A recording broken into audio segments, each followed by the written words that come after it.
Welcome back to the Good Hustle Podcast. Today is a really special day. We have two amazing guests, Erica Rawls and Damaris Rodriguez, and I'm here with Zach Williamson. Yep. And if we seem a little off today is day 3 with no monster drink for me, and Yes. day 5 for you. Yeah, we were trying to stay away from energy drinks for the foreseeable future, so that we've had white monsters on every single episode of the podcast, and I'm like, guys, that's not good. That can't be good. And the good news is I don't replace addictions. So Mid-city Starbucks. is that what I did?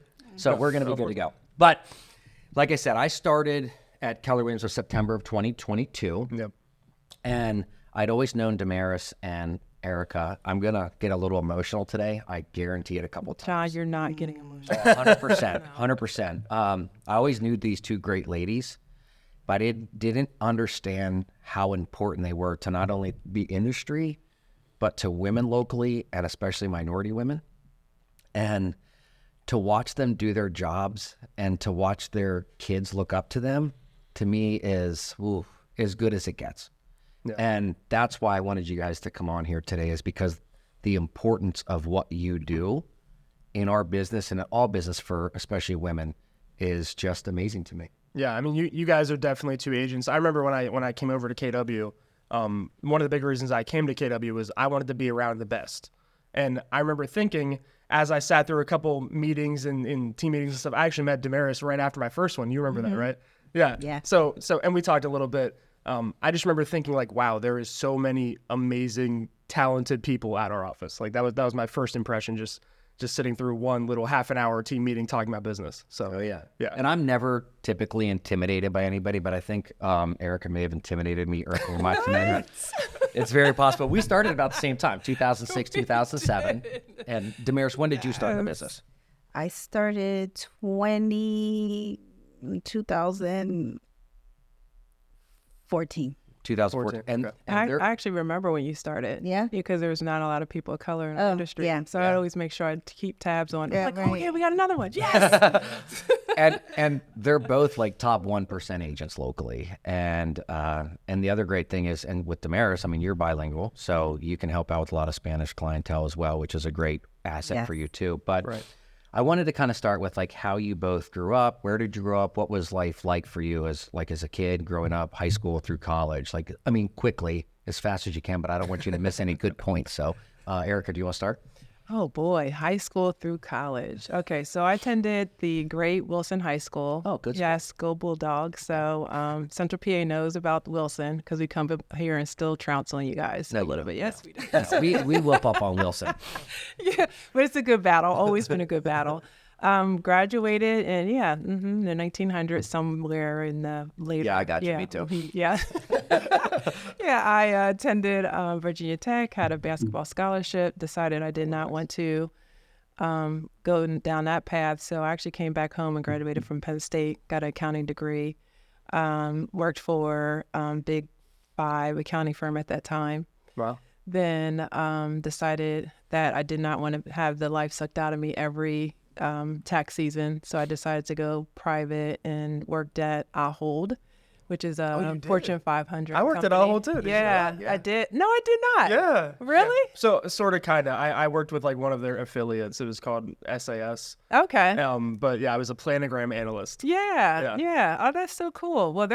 Well, when I was there, they were a great company. I can't speak for them now. I don't know if they're a great company or not, And but you they in the were. Middlesex office too?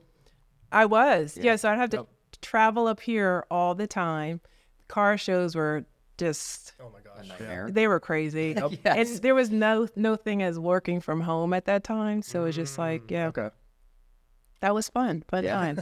So I was in store inventory, and then I went to internal audit. And during my time at internal audit, I got my first investment property, and that's when I got the real estate bug. Nice. Yeah. Okay. And it is a bug. It is when a it bug. gets you, it gets you. Yeah. And it's funny how it gets to people in a different way. Like with you, it was like buying a rental. With me, Yes. it was I was just miserable in my job, and I think the same. Miserable. The same, well, I was also, as everybody at this table knows, I was an addict and an alcoholic, and I was in the middle of my addiction then. Yeah. And I was just like draining the life out of myself, and I thought that would fix it. First 2 years, a little rough, being my own boss, but But yeah, that's awesome. So that's how you got into it. Yeah. Yeah. So Damaris, how did you get into real estate and everything? So I am originally from New York, grew up in the Bronx, and when I turned 18, I moved to Harrisburg. I came to visit a family, my family who lived local, and I started with like a EDS summer job. Oh, yeah. Yes. I was like customer service. The idea was work the whole summer, go back home, and I never left.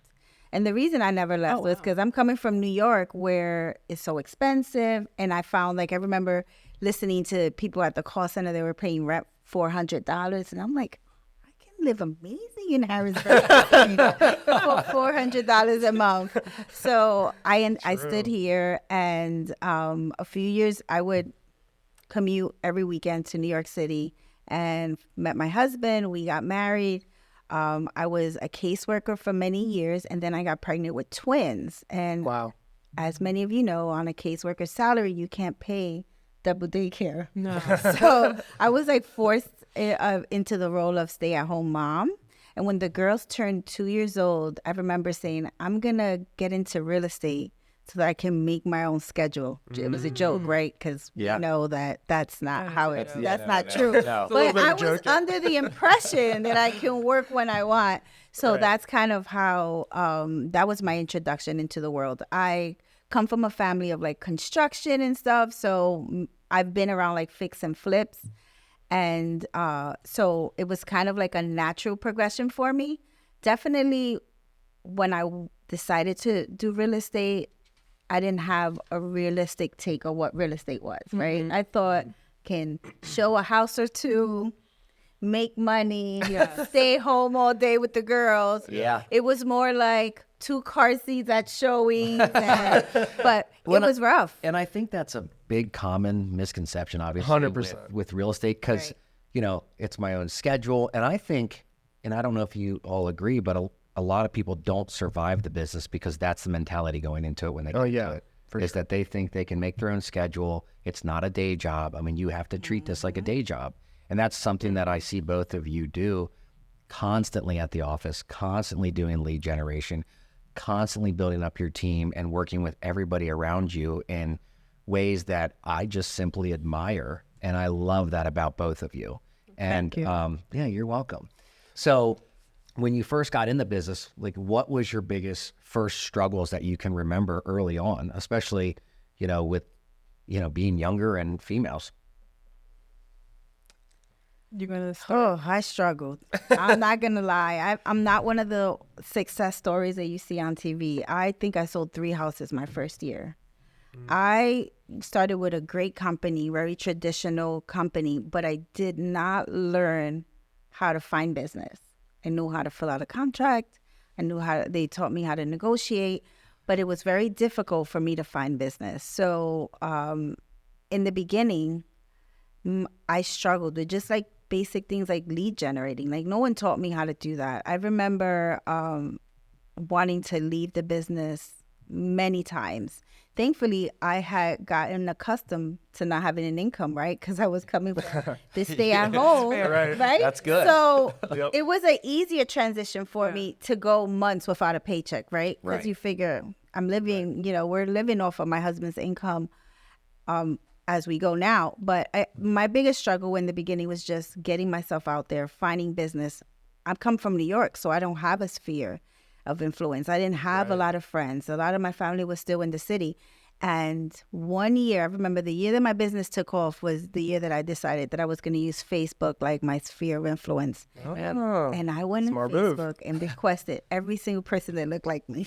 Just anybody that looked like me or anybody who was in the city that we had mutual friends. I was just going in there. And I created like on social media, I started bonding and creating relationships online, and that's how my business grew. And Good for you. That's awesome. Good old Facebook. Yeah, I mean, that's how I've made my career is Facebook. Same. Yeah, the utilization of social media. Yeah. It's not used by everybody the way it should be, and some people try to tackle 4 of them at a time when I'm like really focused on one, kind of messing around with a little bit of Instagram and YouTube, which I need to do a little bit better on. But yeah, that's an awesome story, and just to plug away at people like that is really cool. It was hard. Yeah. It was hard. I think the misconception that I had, and I think a lot of people who are starting out, is that we're gonna walk in and we're gonna make all this money, and Yes. oh, it was a hard reality. I don't think I made a decent living until like year 4. I'm gonna be honest. Like, Wow. I was just barely making it. Yeah. Wow. So I mean, and there are agents who walk in the door and they're super Oh, successful. 40 houses Kudos. at first year. Right. I am Kudos not to that. you. I'm So, not that. Are you that lady? No. I will tell you, when I sold seems 40 like Erica's story. houses because of my price point, I still didn't make a lot of money. That's Right, the other right. part. Let's not forget, I do a lot of volume, but if you look at my average price point, that's why. I think that first year, my houses were like, I remember I sold 2 or 3 houses in Melrose Garden, and back then they were like $40,000. Yeah. Is that right? 40K? Yeah. My first sale was on Kensington. It was $40,000. Wow. Wow. I remember my first sale. You remember yours? I do remember mine. Yeah, I have Sue Kent to thank for my. Oh, I've heard this story. Yeah. Yeah. She was pivotal in me actually starting my career. And then it's funny because when I met her, I was at the verge of just wanting to quit because I left my job just hysterically, just abruptly. People would say, actually my husband would say. And to this day, I just remember I was sitting at my desk thinking, you know what? This is after I got a raise. It was like a 2% raise. And everyone's like, oh my gosh, that's just so great. It's like 2%. And that's after I acquired, investment properties. Like, this is trash. And if you all are happy, then I'm in the wrong, business. 100%. So I told my husband, I gave my 2 weeks notice, and I was literally making a 6-figure job. So he's just like, you did what? Come again? Yeah. And I said, yeah. I was like, they gave me a 2% raise. I could do better in real estate.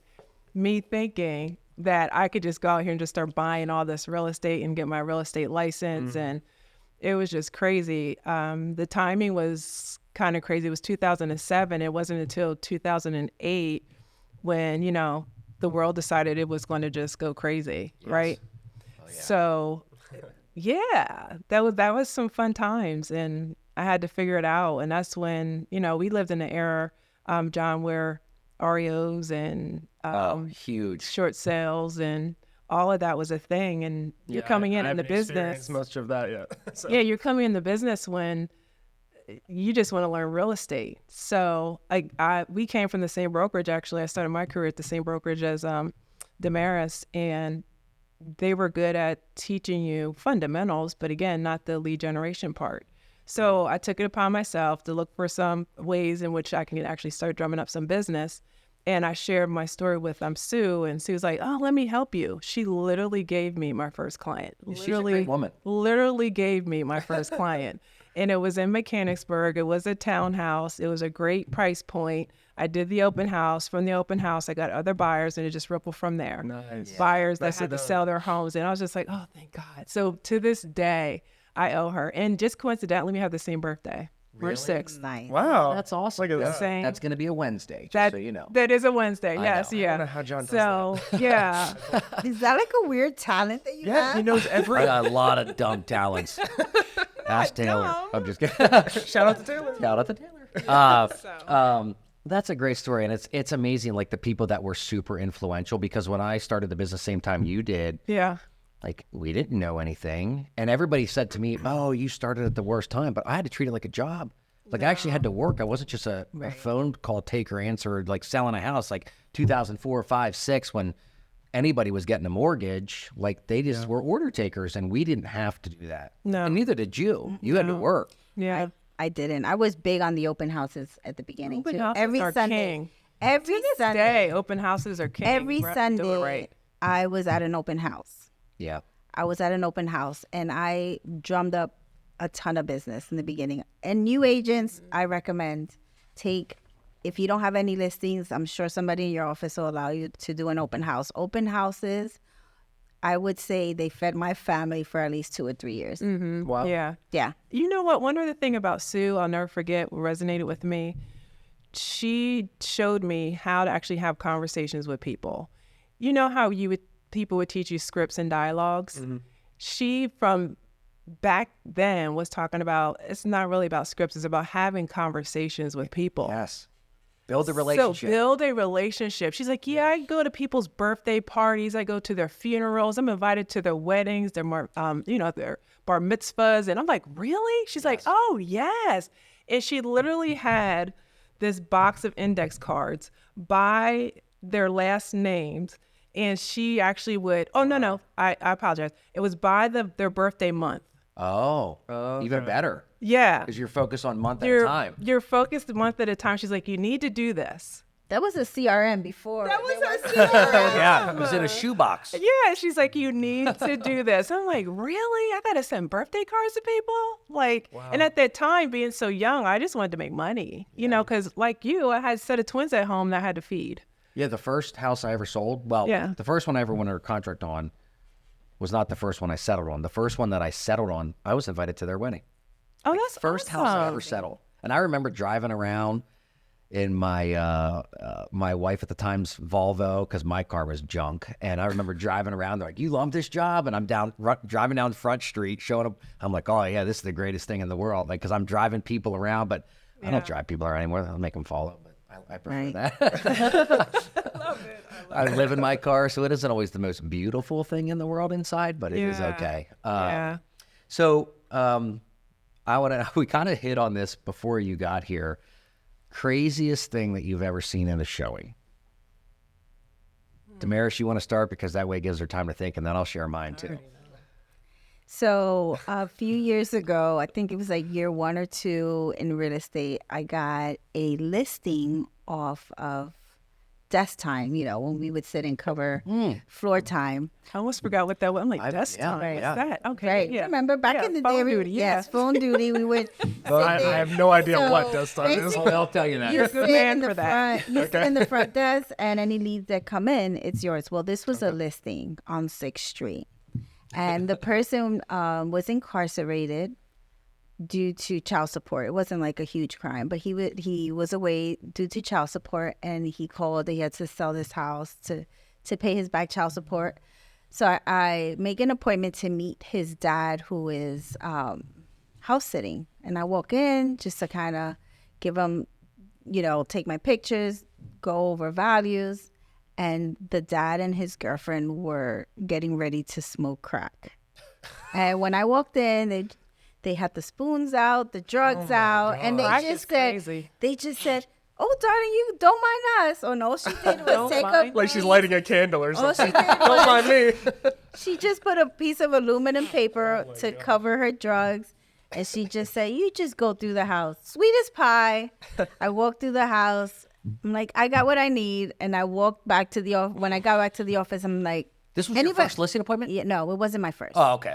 I got back to the office and I'm like, does anybody want a listing lead? No referral necessary. And I gave it away to Terry at our office, who was kind of used to selling listings in the city. But I just thought, if this is what I'm walking into, what if I come in at night for a showing and there's fair. a group of them, Yes. you know, getting high or something? I'm from the city, so I know you don't want to be in that. And the other thing, the smell. Like once a house has that Oh, it smells like chemical?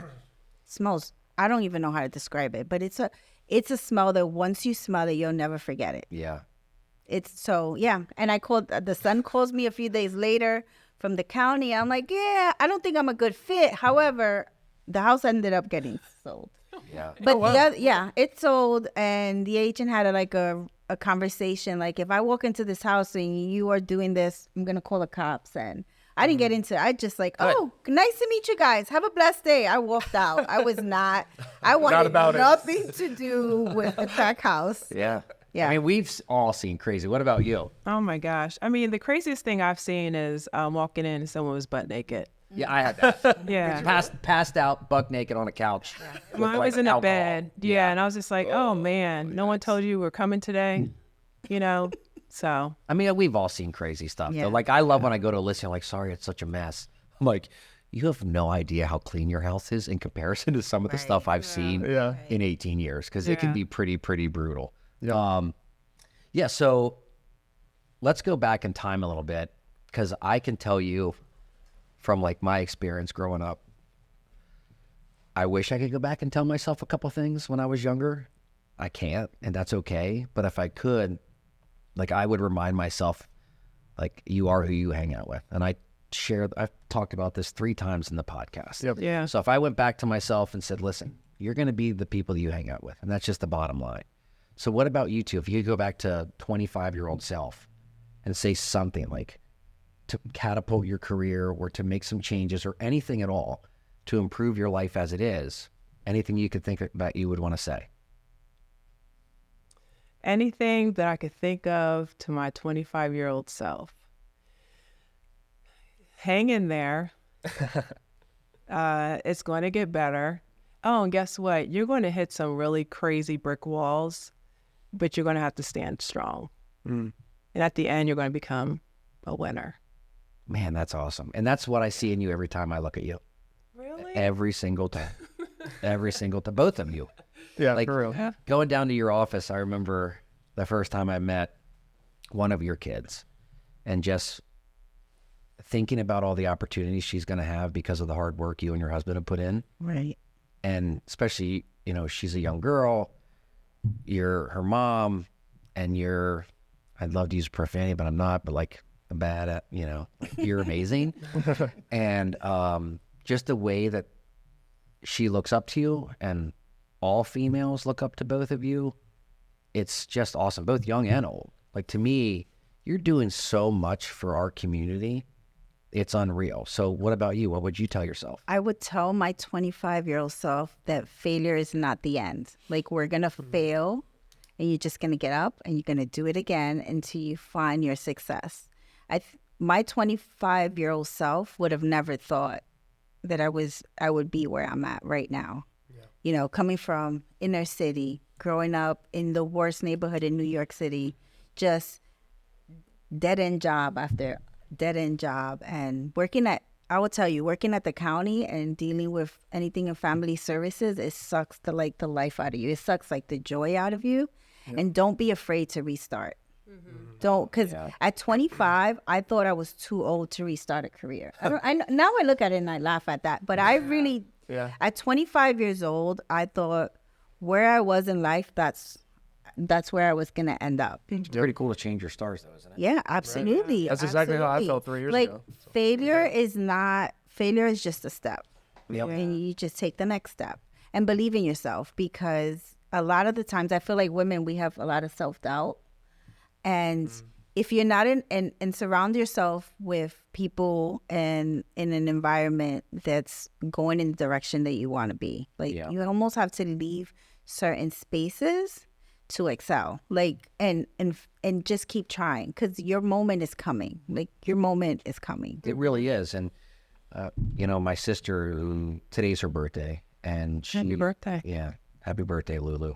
I'm the only one that's allowed to call her that, but she is turned into this amazing woman, and she didn't quit 5 minutes before the miracle happened, which a lot of people do. Right. They do. And to watch her growth today, oh man, is it awesome just to see that. And I'm sure she'd have a lot to say to herself at 25. I definitely have a lot to say to this. Yeah. I want to touch on something, and maybe you can carry this over. Sure. But yeah, when I was younger, I had a lot of jealousy for people that were successful. Did you ever fight with that, any of you? Yeah, I mean, I definitely have myself. Yeah. I think actually, I had a question for you guys about you both touched on a second ago about like failure and brick walls and those kind of things. I was gonna ask you guys, like, something that I struggled with growing up was when I would meet failure, when I'd meet a brick wall or something. I think it got conditioned into all of us in school that failure is a bad thing and that failure is something to be avoided, and if you fail, you're a failure, right? I was kind of gonna ask you guys. I didn't realize until just a couple of years ago that failure can actually be a good thing and something to propel you forward. I wanted to know, what is your why and how you decided to, like, you know what, when I meet failure, like, I'm going to keep going and it's going to make me better and I'm going to progress forward. Like how did you get to the point in your mindset where you were like, you know what, like, this is worth it over everything else? And when I meet failure, when I meet embarrassment, and when I meet those kind of things, like, I'm going to keep going. So without getting real deep, because I know I'm in my purpose, it makes it so much easier. And it wasn't until I actually got into, like, I got that feeling. So, and it's hard to explain, right? But then I have like this feeling like, okay, Erica, you're exactly where you're supposed to be. and you're doing exactly what you're supposed to do. And exactly is a strong word if you think about it, exactly, because there's so much other things that I believe that I'm put here on earth to do. Sure. And yet right here in this moment, I know that's where I'm supposed to be. Yes. So, and when you're in that truth and you know that, okay, with, you know, when you're actually on your path, right, there's always going to be some type of distraction or something you'll have to overcome. But those are tests to see how far you're willing to go at times, right? So it's because of that fact that I sit here and I'm like, okay, so what is the lesson I'm supposed to be learning today, right? Or in this moment. And then from those, I just make sure that when I see it, if it's something I learned before, then I want to apply the outcome or apply what I know is necessary for the outcome to turn out the way it's supposed to be. So when I see failure, I used to get really emotional and even depressed, right? Mm-hmm. Like, oh, dang it, not again. Yeah. Like, what the heck is happening? And it wasn't until maybe 2 years ago, I realized that, hey, you know what? You're failing forward. You're failing forward really fast. Yeah. And then I realized, okay, I'm working on my purpose. So how can I correct this really quick? Well, for me, it was making sure that I was surrounded by the right people. Yeah. So that was a long answer, but that's pretty much Good answer. That's what we that's wanna how hear. I feel. Yeah. And one thing about failure is you have to give yourself grace. Oh, yeah. Give yourself grace. That's Give exactly yourself right. grace, because for a long time, especially in real estate, my business was like, I would call it the roller coaster. It was up and then it was down. It was up and it was down. And when it was down, the first few years, every single year, I wanted to give up. Yeah. Like I wouldn't say it out loud, but I was just like, this is not for me.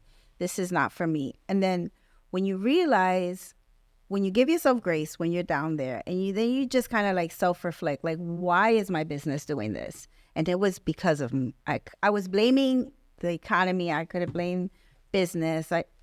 If you look at it, it was because of me, because I would lead gen, Right. get busy with all these clients. Right. I wouldn't keep lead genning. So when all those clients are serviced, Yeah. I'm back down. Yeah. So the roller coaster was my fault. So first thing, give yourself grace and allow yourself to fail, but just get up. Clean yourself up and learn from it. Because what I can tell you, looking at my career, all my failures, and there's a lot, they're all my fault. There are certain things like interest rate. There are things that we can't control, but you know what I can control? My actions every day. Oh, yes. So there would be times that I'm down there and I'm complaining about it, but was I doing anything? Yeah. Was I doing anything? And sometimes the hard reality is I wasn't. I was just waiting for business to fall on my lap. And throughout that, I learned a few things. Number one is don't be so hard on yourself and just get up the next day and just start again. Like, we're never going to get it all right, but just don't give up on yourself, because you know, sometimes when on the outside it looks like, oh my gosh, she's doing amazing. I'm really not. Like, I'm not. Like, I could be losing it. Like, I'm barely holding on. No, but give yourself grace to have that, and allow yourself the space to learn from that and to grow from your mistakes. But don't give up.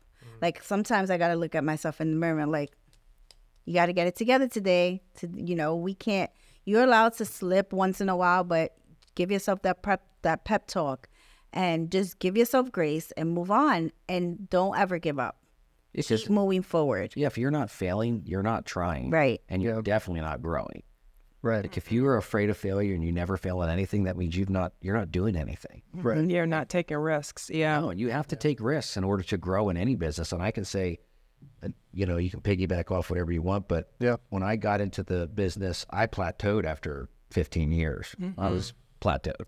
Yeah. And I wanted to grow. So I made some changes. That was exactly why I came to KW, because I plateaued. Yeah, I think we're probably all sitting in the same boat with that. Like, a big reason why I left my last brokerage was I was looking around waiting for people with, you know, innovative ideas or like, where are we going to go next, guys? Like that kind of feeling. And I feel like I was the only one in the room trying to do that.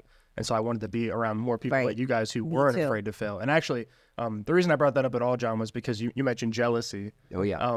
And I think one thing I've learned about myself in the last few years was I was always jealous of people who were not afraid to go for it. Like, I remember I wanted to start a YouTube channel about 10 years ago, but I just started one 2 or 3 years ago. And it's because for years and years and years, I saw other people doing it and I'd be like, oh, they think they're going to be so cool. They think they're going to be famous. And like, I was kind of almost like that in my head, I was almost bullying them because I wanted to do what they were doing. You know what I mean? Yeah. And so I realized that later on is like, I wanted to be able to go for it, but I was afraid. Like I was too scared to take that leap. And I think it's really cool that, you know, I spend time with people like you guys now who aren't afraid to fail and aren't afraid to go for it. I think that's awesome. And by the way, if you're enjoying this episode of the Good Hustle Podcast, please go ahead, like the video, subscribe. And also, if you need any real estate help here in Central Pennsylvania, John and I would love to help you. Jealousy was never a thing for me. And I don't know if it's because of playing sports or whatever. It's just, or it may be just my upbringing, right? Or it could just be something, I don't know. It just could be a whole lot of things. But I never I never looked at anyone like, oh my gosh, I want your life, or I wish I could be you, or I never had that feeling because I always knew that, one, I couldn't be that person. And I believe maybe it was my grandfather that was just like, you know, you have to be the best version of yourself. Like, and that's who you're competing with. So I've never had that inkling of someone being jealous or I being jealous of someone.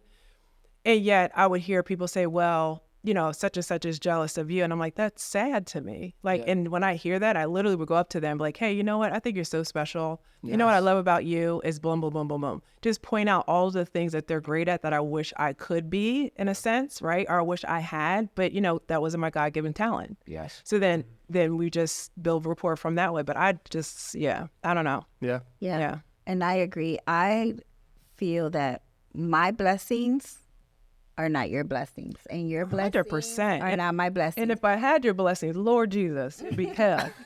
But no, it's so right? Like I always like I'm like if I see somebody doing amazing, I'm like that's amazing, that's great. But I don't ever think Erica's success is gonna hinder my success. And your success is different from my success. Absolutely, and the definition of our success can be completely different. Right. My success is not tied to a number of sales. My success is tied to me having the freedom to do what I want with my family. Right. Like time is freedom. Right. Time is freedom. And when I left my former brokerage, I had no time. I was working from morning to night, missing all the things that a parent shouldn't be missing. And when I was with the girls, I wasn't present. I was on my computer. I was on my phone. I was at track meets and basketball games with my laptop up, looking up to see if they scored. And before I left my previous brokerage, the money was coming in, but I was a mess. I could not juggle it. I was one deal away from like drowning, right? I couldn't take more on. And it's because I didn't have the systems in place. I didn't have the infrastructure to take that much business. Yeah. And looking back, I would do a lot of focusing on the low-hanging fruit. So I would focus on helping 25 people buy a lot of land for $10,000. Meanwhile, everybody up here, I'm just letting them go because I'm just like so focused. But to me, success is connected to freedom. Like I just want to have the freedom to give my family the life that we deserve and just have the freedom to enjoy life, because I wasn't enjoying life when I was selling all those houses at my previous brokerage because I was working all the time. There's something to be said when your schedule from, Monday through Friday plus your weekends are completely full each day and you don't have time for joy. Like that's something that I won't recommend for anybody. I don't work for just a paycheck. You work for your family, you work for yourself, but you're also working for, and I didn't learn this till last year, like, because I'm a little slow. I promise you. Time is the most valuable asset we have. Right. I literally probably learned that 3 months ago. Like, my brain doesn't comprehend certain things. Like, I have to read a page 10 times to see 2 words that I missed every time. It's the accident. That's what it's the accident. I have a brain injury. So, but I suffered many years with severe jealousy. And whether that was from my car accident, whether that was from, I thought God punished me, my addiction, and then when I finally got sober, which my backstory is a little different, obviously, than other people here. Yep. I felt like I wasn't worth being successful. Have Yeah, I would. you ever felt that way? Mm-hmm. Yeah, I would struggle with that only because people around me, when I felt like I was separating from, because I truly believe like sometimes when you're elevated, not everyone can go with you. Correct. So, and the people that I wanted to go with me, they couldn't. So I felt unworthy at some point. You know what I mean? Because I wanted to stay in the same circles, and sometimes you just can't. So that was hurtful. Yep. Like I truly would say, now that I know what depression is, I would say that I was going through depression. Oh, yes. Because I knew like my purpose was going further than my circle was. And I felt sad about that. So I had to find, a new circle. And that was hard. That was hard. It is, yeah. And I don't know. I You still feel struggle. lonely sometimes. Oh, yeah. Yeah. I still struggle with success. There's a lot of times I don't feel like I'm worth it, especially to God. Like I'm not worth it. And I struggle with that more often than I probably should. Yep. So this is what helped me with that. So success for me is impact, right? So it's probably, and for me, it's a selfless act. Selfish and selfless. Unselfishness. Unselfish, yeah, unselfish. I We'll was make up sure I words got on that this. right. We can do that. Yeah. So, and the reason why I say that is because I wake up every day to see, who can I impact today in a positive way that would change their life, Right. You forever. don't even know how often you do that without knowing you do that. Both of you. And that's the blessing, and that's why she's always going to be successful, because she doesn't do it intentionally. When you just get up and you just be great. And when I say not just, and that's not Erica waking up and saying I'm great. That's you getting up and you being just a genuine good person. You getting up, and when there's an opportunity to help somebody, you help them. When you see somebody struggling, you pick them up. And in this business, you know how many agents from co-brokes call me all the time that they're stuck, and I'm like, let's go to coffee. Don't give up. Let's try this. And another agent actually brought it to my attention, and they're like, do you realize that you go around picking up all these agents that are like That's really not cool that you doing did well? that, by the way. But it wasn't an intention. It was just because that's who I am. And I was that before I was in real estate, and I do that now. Smart. That's exactly right. Yeah. You have, and when you're genuine like that, and that's why the blessings won't stop. Now, not to say we're not going to struggle. Like, you're going to struggle. It's life, right? But when you are authentic in that and in those spaces, it has nothing to do with real estate. Sometimes the worlds collide, and we can bring those blessings into real estate. But if that's who you genuinely are, I just feel like the blessings won't stop. Yeah. And from a business perspective, just yesterday I had a conversation with a young lady that I haven't heard from in a while. And she says, hey, you know what? You're probably the most persistent and consistent with your communication. I was like, what do you mean? She's like, I want you to know that I literally was going to give up on even thinking about buying a house. Wow. And yet every time you would call, hey, how you doing? You working on that credit? What are you doing? Oh my, you mean you slipped up? Let's talk about it. How do you want to slip up? And I was genuinely asking questions to have her self-reflect to make sure that she stayed on task. And she said, you know what? I actually met a partner, and she's actually going to say, or she's actually going to be purchasing a home. And she said, I have to go back to Erica. I said, no, you do not have to go back to Erica. You need to purchase a house. If your partner's saying, hey, he has a relationship with this person and you respect that, then go for it. Yeah, go for it. And she's like, are you serious? I said, I'm very serious. What was the objective? The objective was what? For you to purchase a house. And you're going to do that. She's like, you're so right. She's like, oh my gosh, thank you so much. She's like, I've been feeling guilty. Don't feel guilty. The objective we actually got to the objective. That's she purchasing a home.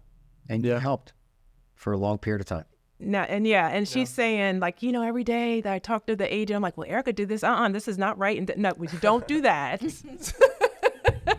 Don't do that. So, yeah. That's awesome. So, I guess going forward for you guys, like, do you have any big 5-10 year goals coming up that you're thinking about, like for your team or for the future? Like what are things you're thinking about going forward right now?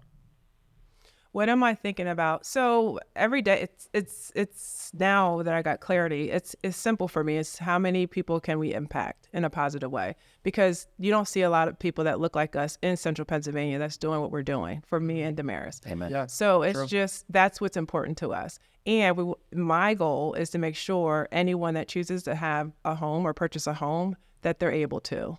We Yeah. provide them the resources and the channels to get there. Awesome.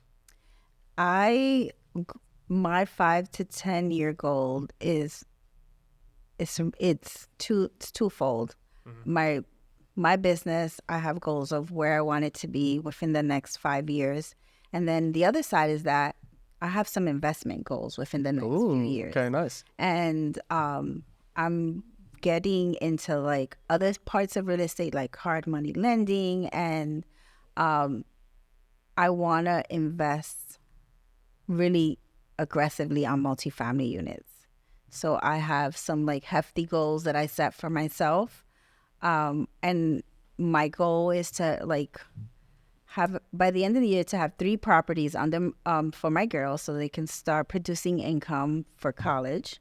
That's like the first level goal, and just kind of teach them, right? Because no one taught me. No one taught me how to invest, and that's something that I take as a huge responsibility, even if it's like 401k and stocks and life insurance. Like as we go through these situations, like my girls are invited to those meetings because I didn't know anything about that. Yeah. So I'm like exposing them as much as I can so that when they're adults, they make those right decisions. Because I didn't make them in the beginning. I remember every time I invested a 401k and I would leave the job, I'll cashed out. I didn't even roll it over. It's like another bonus. Oh wait, I get. Let me get my paid vacation out. My 401k. Right. We're going to Well, and the thing, like I said, sitting in your office at times and in your office as well, and just watching you with, your daughter, with Eris, like just the way you guys handle family in such a positive, impactful way. Like to hear what she just said she's doing for her daughter, like that is mind-boggling. Yeah. You are probably 0.00001% of this country. Yeah. That's what you're doing in a positive way. Yeah, and the reason I find that to be so important is because I had the complete opposite, right? Yeah. You want to give them like, I grew up in the Bronx where there was probably no hope. Like I grew up in the worst area where everybody around me either did drugs, robbed drugs, or sold drugs. Right. Like that was my business experience. Like that's my, I would say from birth to I left New York, that was all I was exposed to. Yeah. To the point that I thought that was a normal kind of option for a way of life. Like that's why a lot of people say to get yourself out of certain environments, if you're like you guys were saying about the people you surround yourself with. Oh, 100%, yeah. That's nothing negative to say about, that's the way not to say that those people were bad, but that's all I knew. Right. That's all they I know, knew, right? and that's all they knew, and that's all we were exposed to from a very. I remember being like in elementary school, and the cops coming with the dare board to show us how to identify different drugs because our playgrounds at the time were like full of it. So make sure you don't pick it up. There's needles, like all that. So when you get exposed to that, they sold like there were several like drug apartments in my building, and that's to say it was safe. Because I lived in one of those neighborhoods that the drug dealers took care of the kids and they were kind and there wasn't violence towards the families that lived there. So you kind of grow up thinking, this is like normal.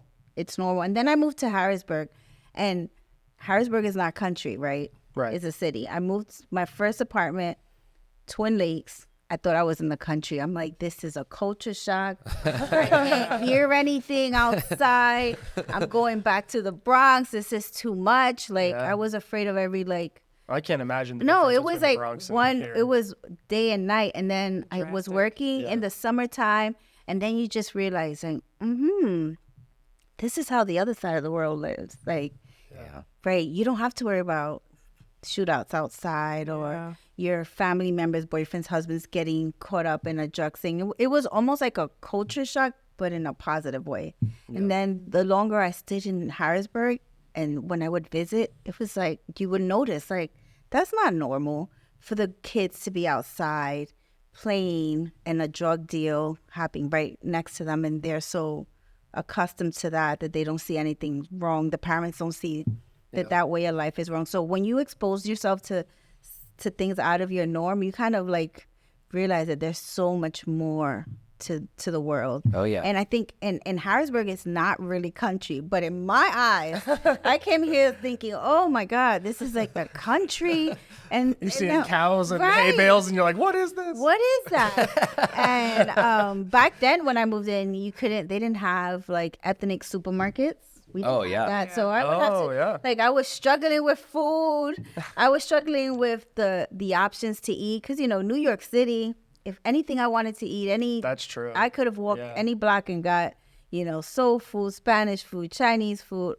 I mean, there was pizza, right? Yeah. How hard was that to find? Right. Struggle out here. It was Still a struggle working on it? now, I'm just kidding. but Harrisburg has come a long way. It has. It honestly has. Yeah. So I can't complain about that. But when I left New York and I saw that there was a possibility to live a different way, like home ownership, the old me who grew up on Jerome Avenue in New York City would have never thought that at 40 something, because I'm not going to say my age, I've already owned like 6-7 houses. Yeah. Like no one, not in my wildest dream, that 15-year-old girl sitting in the stoop in the Bronx would have thought that was possible, because it was way beyond, like you would see that on TV. Yeah. But I never saw that growing up.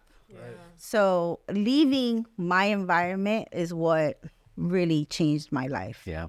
People, places, and things. Yeah, that's wild. Do you guys think that you've had any advantages or disadvantages because you're both women and because you're people of color? Like, do you think you've had anything as far as real estate and your business works? Like, do you think there's been anything that's helped you or hurt you because of that?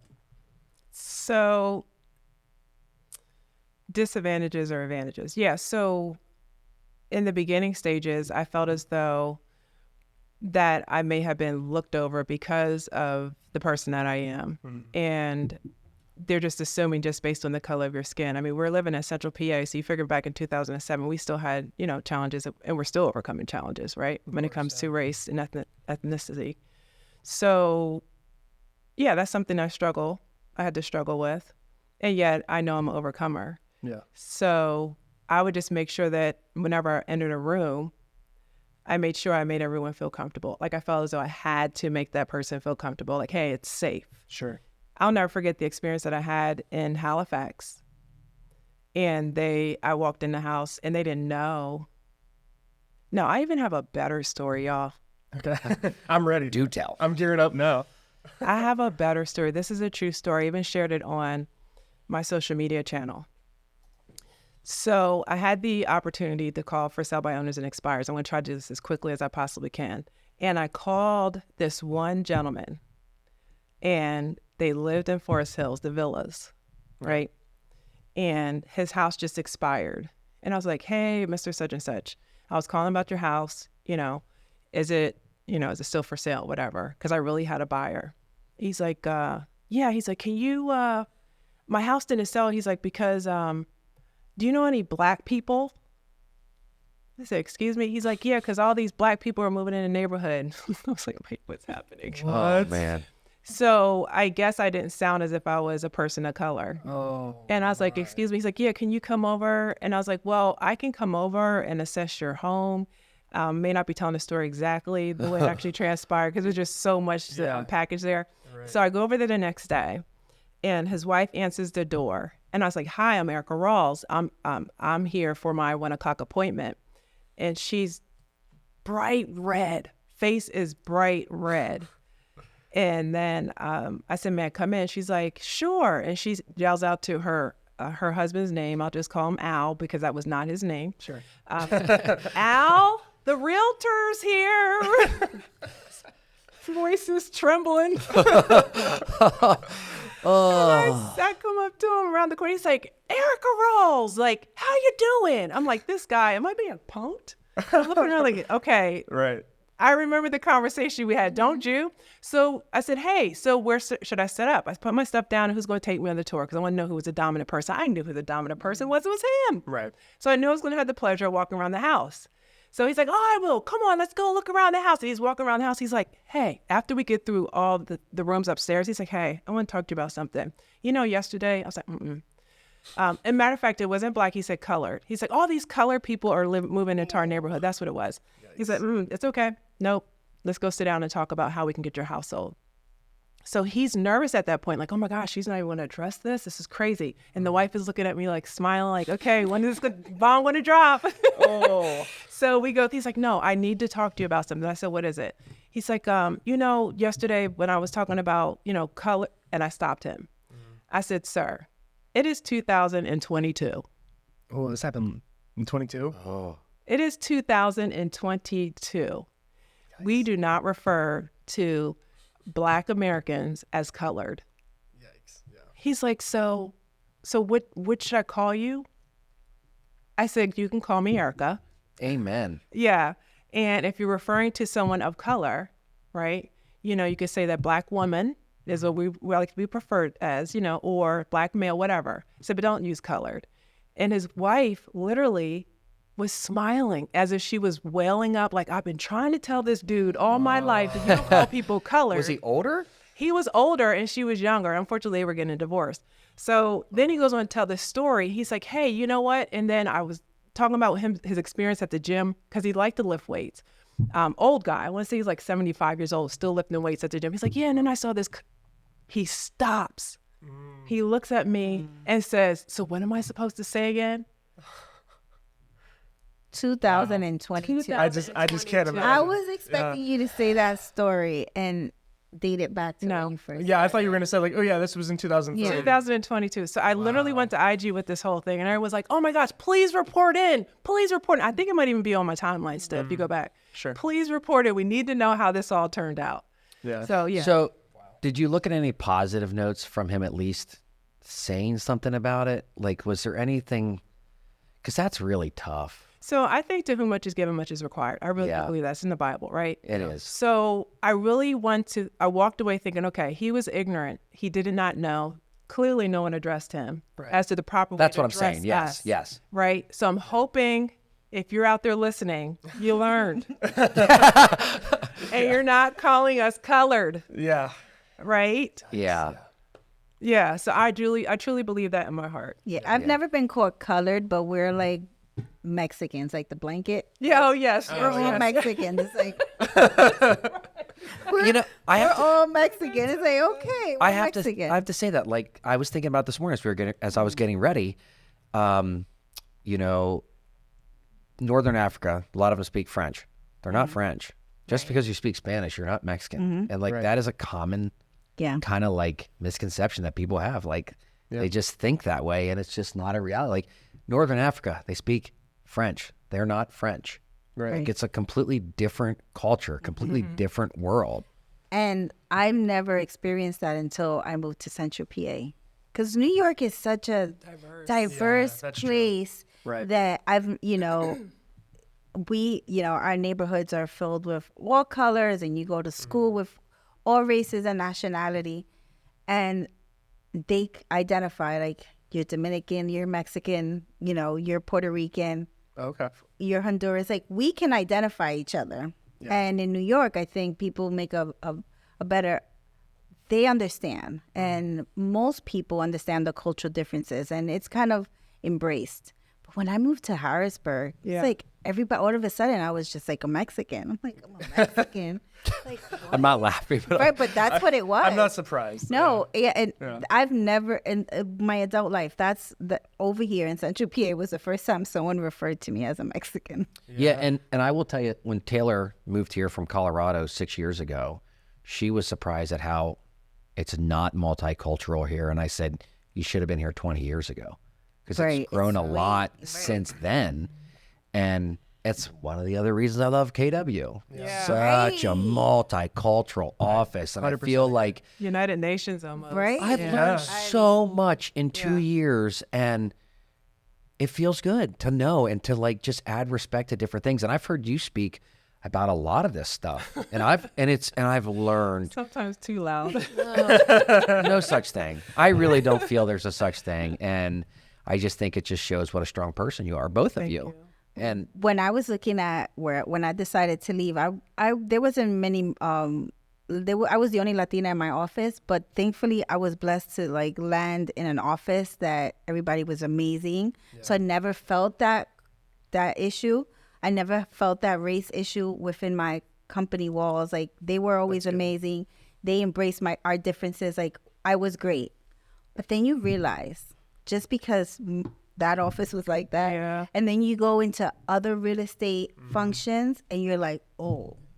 Because I was really lucky. Like I started my career with older agents, OG agents, and they were just like really good people. Like the Holtzmans and Kathy Shannon and all these like people that embraced me, and my old broker, Gene O'Leary, they embraced me and they were always wonderful to me. Like I never they're felt both great people. Right. And I never walked out of the office feeling less than. Everybody was like a big family, and that's true.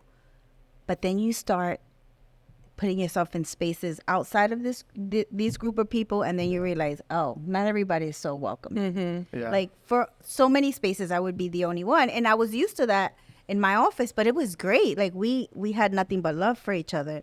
Then you get into other real estate spaces and you realize that doesn't work as well. Yeah. Right. Like I remember being at a open house for new construction, and there were a group of agents outside that I've never met. It was like a broker's open, and I was there with my entire office. Back then we would tour, and I was sitting by the flowers. I was just like taking a call, and this broker had provided breakfast, back in the day that we used to all do that.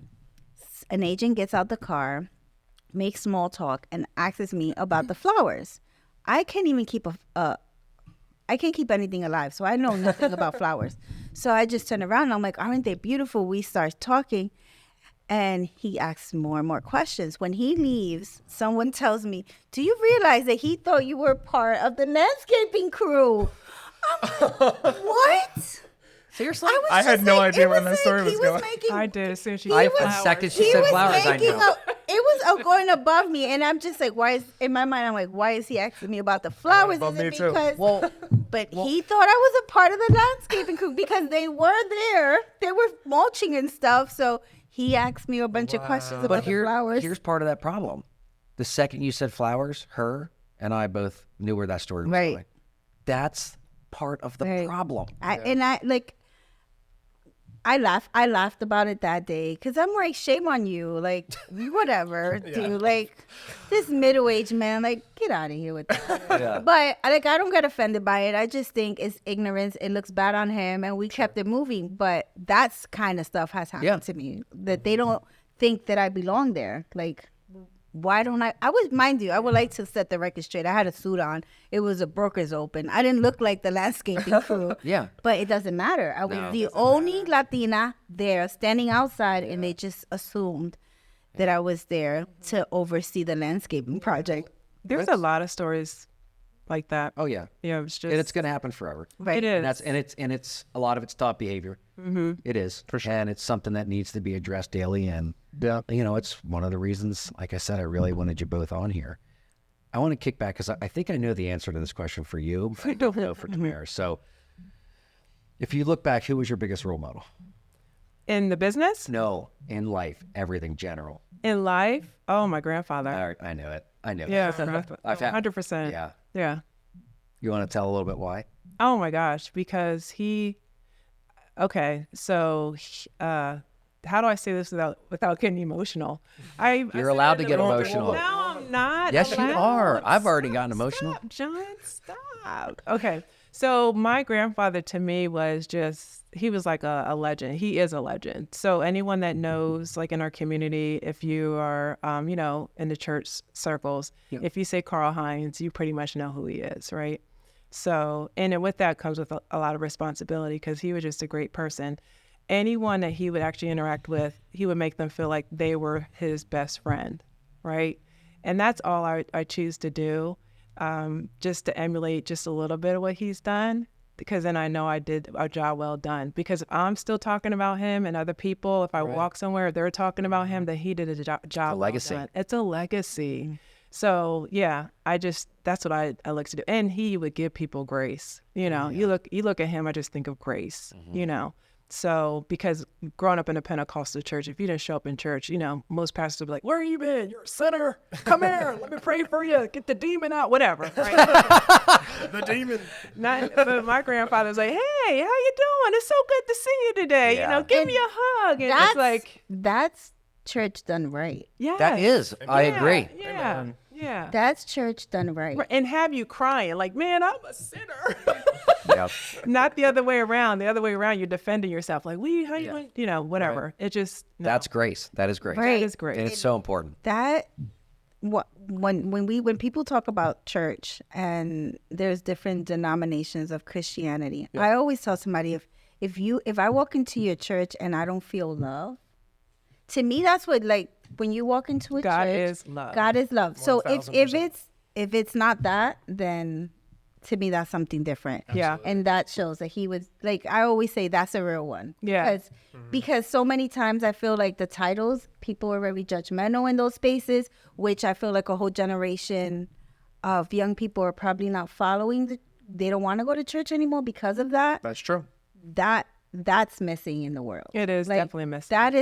That is when you walk into the doors of church in the house of the Lord, you should be welcomed with love. Yeah. And if you're not doing that, you're not doing it right. So Yeah. kudos to him. Yeah. Because you don't see that a lot. Don't you you. feel that that's like missing? I feel like it's missing. We need another Carly Hines. it's missing. Like I agree with you. I feel like social media pastors, I see it all the time. I follow a bunch of them and I'm like, I don't know if this is the right way to do it. So judgmental is not, to me, God is love. And if I'm listening to you and I'm in your presence and I don't feel that, then there's some type Obviously of something's wrong. Yeah. What about you for role model? So for me, it was my Aunt Iris. Growing up in New York City, you guys kind of told you how I grew up. She was like the first person to graduate college. Wow. And but it was more than that. She was love, right? She never left her neighborhood, always fed the community. There was always a plate of food and a warm bed to sleep in. Regardless of what happened, your mom threw you out, you're in hard times. She was like the neighborhood auntie. Oh, that's awesome. So many people in my family will tell me, you're the new Iris. Because I'm like, anybody who's having a struggle in personal life, I'm always like, all right, let's figure this out. Like, I'm the person who has had families living in the extra room. I can and see that. right. And I'm like the one who will just feed the community and I always reflect that because I remember looking up and saying, wow, this is it. Because anybody who looked at her with love. And she wasn't judgmental, even when people like me thought you should be judging them, like they put themselves in these, but she didn't. Yeah. She didn't. She opened her house. She opened her heart. She would open her wallet. She always embraced the community, and everybody loved her for it. And she didn't want anything in return. That was the big thing. Yep. Yeah, That's not why you do it. So that goes back to being her true self. She never wanted a payback. She just wanted to see other people around her succeed. And that's how she lived her life. And that's her legacy. You go into her neighborhood and everybody talks about her. Yeah. That's So, the best. that's the kind of things that I like to, like, for my girls. My girls are like, they grew up completely different from me, right? Like they have all the blessings and anything a kid could want. But we always have to make sure that they see that they're not better than anybody else. They're always giving somebody a helping hand. You always try to help people within your community, even if they're going through a different circumstance that you might not understand. Just be loving, just be kind, offer help any way you can. And I think that's like from my aunt's legacy that kind of like trickled down. And it's something that I'm so proud of. She's been gone for like 6 or 7 years. And if I walk into her block today, everyone hugs me. Oh, Wow. I miss her. They have a story. When she passed away, you don't realize how many, when she passed away at her service, just people coming up to me, you don't know what Iris did for me? She did this for me. Yeah. Because she wouldn't tell. Like, anybody in the neighborhood will walk into the house if she's cooking, and she says, if I could feed one, I could feed 20. Yeah. And she cooked for the whole neighborhood. But then there were things that you don't realize that she helped me because she worked at an attorney's office. She got me legal help. Because of her, I wasn't deported. I didn't lose my apartment because of her. Like, so many things that she did for so many people and no one knew because she didn't tell anybody. And that's It's true quiet. role model. Yeah. Right. So 100%. I want to finish this with, I think, what's a pretty important question. And how do you encourage, because this is, I think the gist of this podcast was, how can you encourage younger women of our age, older women, not to give up and continue moving forward today? Encourage younger women not to give up. So I think what young women are going through today is a lot different than what we had to experience because they had the impact of social media. Yeah. So then there's this ideal life that they are looking to live. So I would say really find a mentor. I really would believe in finding a mentor. And if it's not someone that's within your family, then look outside your family. Because it's really important to surround yourself with people that are going to be able to pour into you, to give you the guidance that you need. That's going to provide a positive impact on your life. Yeah.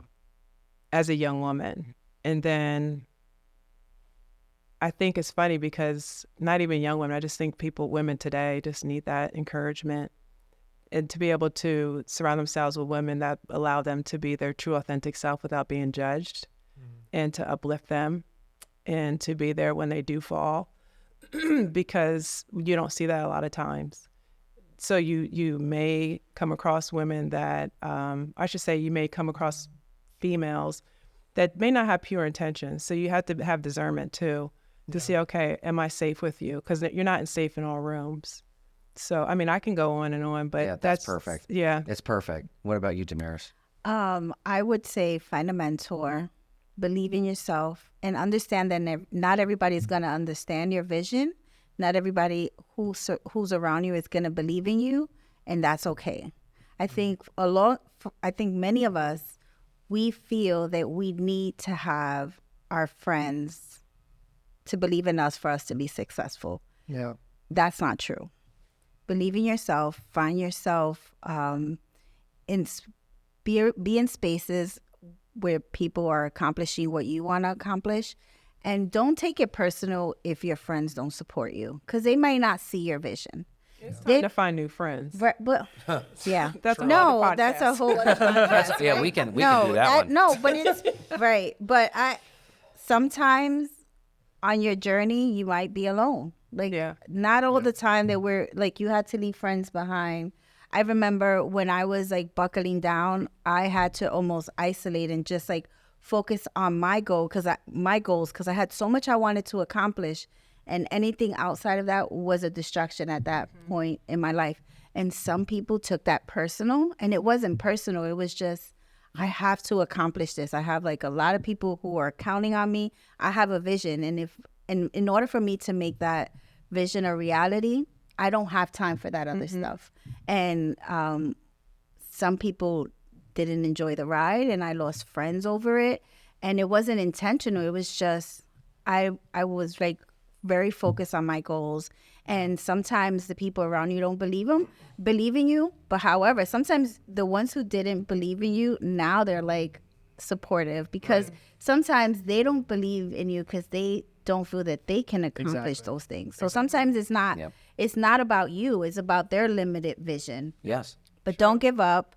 Surround yourself with like-minded people, and understand that you are going to fail. Yep.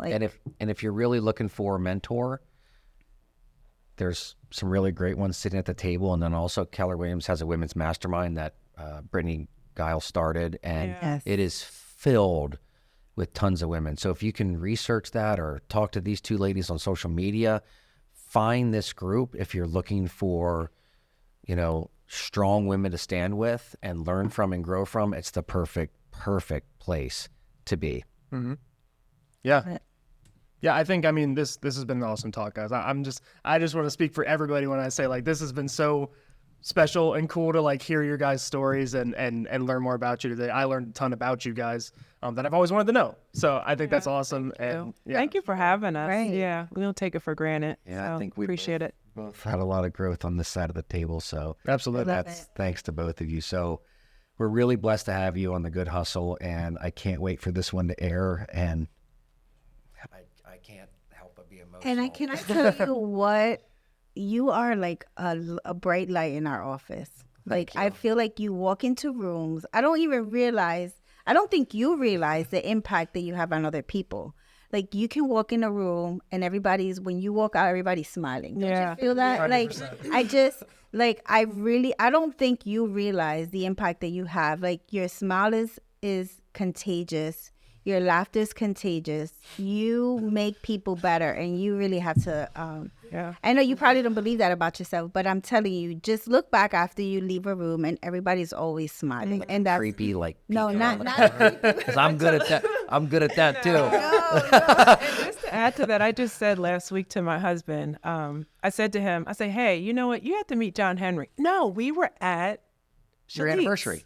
Oh, Shalit's. We were at Shalit's together, right? Was it for your anniversary? It was for our anniversary, yeah. We go there all the time. And- Yep. Yeah, and Went there we last just brought night. your name up. I was like, Jess, you have to meet John. He's like, John who? I said, John Henry. And the guy, the one in the waitress, he's like, you know John? He's like, oh my gosh, he knows everybody. I said, no, right? Isn't that great? So yeah, he's a pretty cool Wow. guy. You know, I think there's a purpose for me. I survived a lot, whether it was an Yeah. accident or addictions and things like that. And the thing that you said about being impactful, I look at that every day. Like, if I can impact a room, I actually got a phone call from one of my best friends this morning, and he was upset about a bunch of stuff. And then I showed him this tattoo I got last night, and just the laughter and crying on the phone with him and I this morning, I know literally spun his morning. right. And I felt really good about it. And it wasn't intentional necessarily, but it was an impactful conversation. Right. And I feel like most people need a John in their life. Yeah. And I can tell you that I come from, like, growing up, I come from that drug era. Like, I've seen all of that. And so many people, I can speak, like, so many people in my community, even when they're sober, they don't speak of it. It's like they try to erase it. And I love that you embrace your faults. And because of that, so many people who are struggling are going to look at you and have hope. Yeah. And I think that's so important, because I'm so many people I know who were impacted, their families were impacted by drugs. And at least in my family and in my community, sometimes it's a secret, as if those 20 years didn't happen. Right. And we're proud that they're not there anymore. But I love that you embrace your past and you give people hope. And that's so important. That's God's purpose. I really Right. feel that. And I'm truly blessed. And even just to be able to sit here today, like you were talking about, like being possibly jealous of people with these YouTube channels. Well, I've been trying to create a podcast forever. And finally, like, you know, he's put in my life for a purpose, and that's the reason. And we are just really excited about this. We're really excited about future guests, you know, and just the ability to talk to you two today was probably one of the best conversations I've had in a very, very long time. So thank you both. Thank I you. cannot wait for this to come out, but keep watching. More and more guests to come. But if you want like the best of the best, today's episode was it. So thank you so much. Thank you. Yeah, thanks, guys.